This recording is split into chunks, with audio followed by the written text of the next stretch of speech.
How debt was used to colonize a continent they didn't need armies. In the 19th century, European powers discovered a much cleaner way to conquer a nation: loan it massive amounts of money, and then take over when it can't pay. This is the story of how debt became the weapon of imperialism, how financial contracts replaced cannons, and how an entire continent was colonized through ledgers and interest payments. It's a story that begins in Egypt and reveals a pattern that would be repeated across Africa, Asia, and Latin America, pattern that echoes into our world today. In 1869, the Suez Canal opened to traffic. The canal connected Europe to Asia without requiring ships to navigate around Africa. It was a revolutionary engineering achievement and an economic miracle. Ships could traverse from the Mediterranean to the Red Sea in a matter of hours rather than weeks. The canal immediately became the most strategic waterway in the world. Control of the Suez Canal meant control of global trade. Britain understood this better than anyone. Britain's empire depended on naval dominance and control of shipping routes. The Suez Canal threatened to undermine British power because Britain didn't control it, Egypt did. Egypt's ruler was the Khedive Ismail, an ambitious modernizer who believed Egypt could become a great power. He envisioned Egyptian railways, ports, and cities rivaling European capitals. He wanted Egypt to participate fully in the modern industrial economy. To finance these ambitions, he borrowed. The Khedive took loans from European banks, French banks primarily, but also British, Italian, and others. Each loan came with interest payments. Each project required more borrowing to finish it. The math was simple but devastating. A nation's government revenue is finite. If the government borrows more than it can service with its tax revenue, debt becomes unsustainable. The Khedive borrowed at interest rates that assumed rapid economic growth would generate sufficient tax revenue to service the debt. But growth didn't materialize fast enough. Projects like the Suez Canal generated revenue, but not enough to cover the borrowing costs. The Khedive found himself trapped. He couldn't stop borrowing because existing debts required constant refinancing. New loans had to be taken to pay interest on old loans. By the 1870s, Egypt's debt had spiraled to catastrophic levels. The Khedive owed European creditors over £100 million,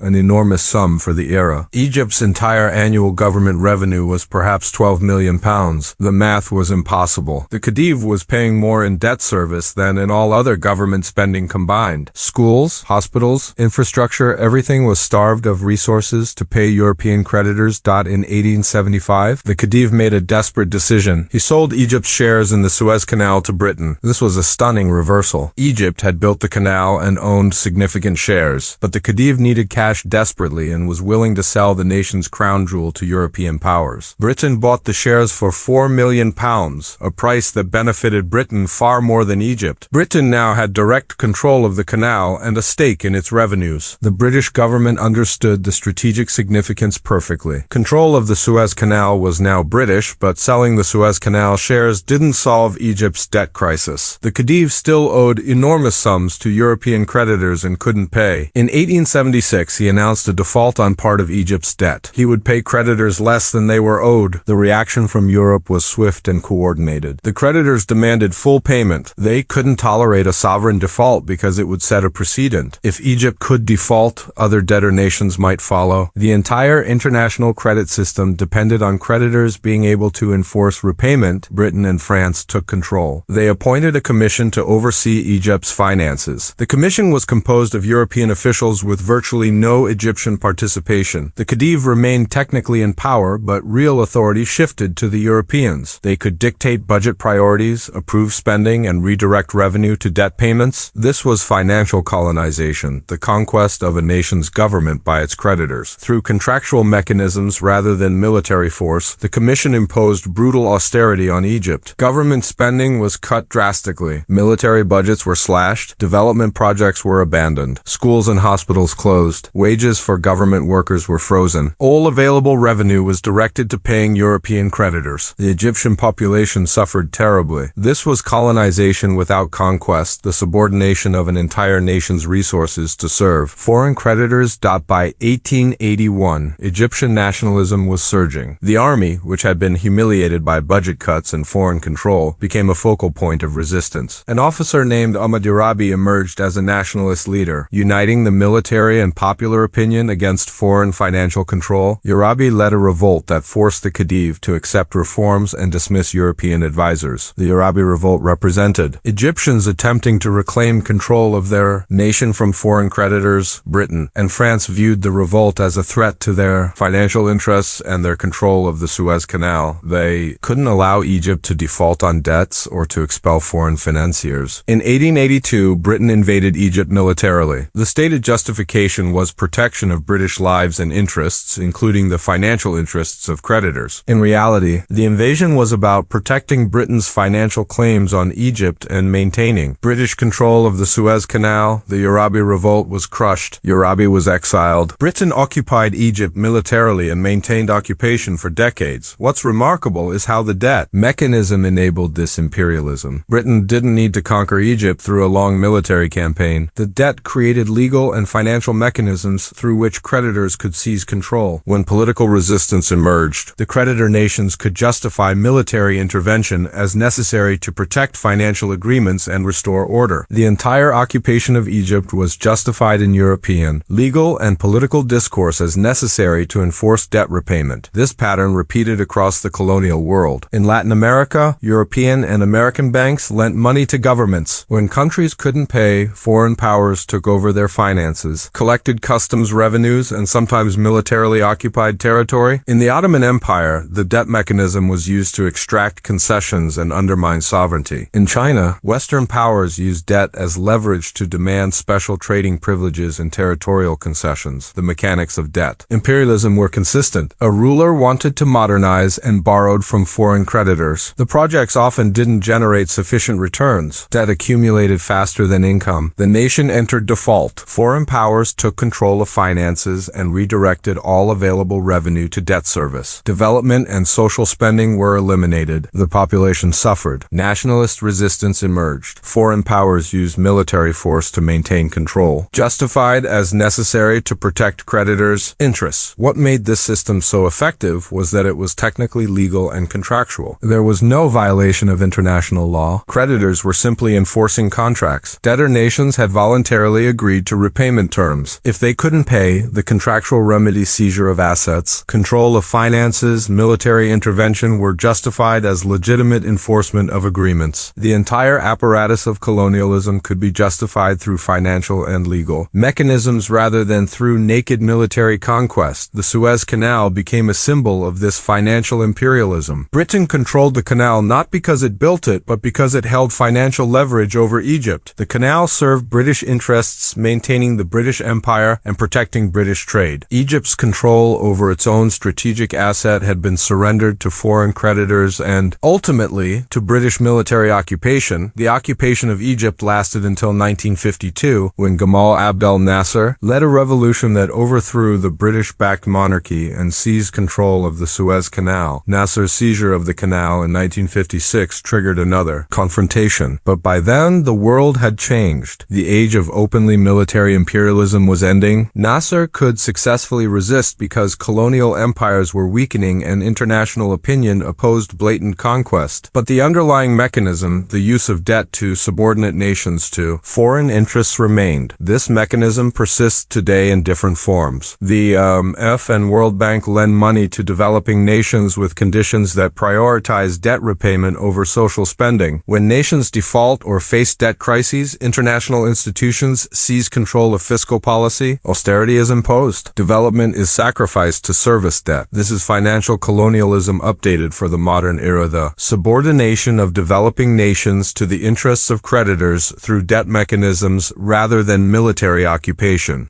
The lesson of Egypt's experience is that debt can be as powerful as armies. A loan is not merely a financial transaction. It's a mechanism for establishing power relationships. When a debtor cannot repay, the creditor gains leverage to demand concessions and control. A nation that borrows beyond its capacity to repay effectively surrenders its sovereignty to creditors. The Khedive of Egypt learned this lesson too late. His nation remained under foreign control for 70 years. The financial contract that promised development instead brought subjugation, a pattern repeated countless times across the colonial and post-colonial world.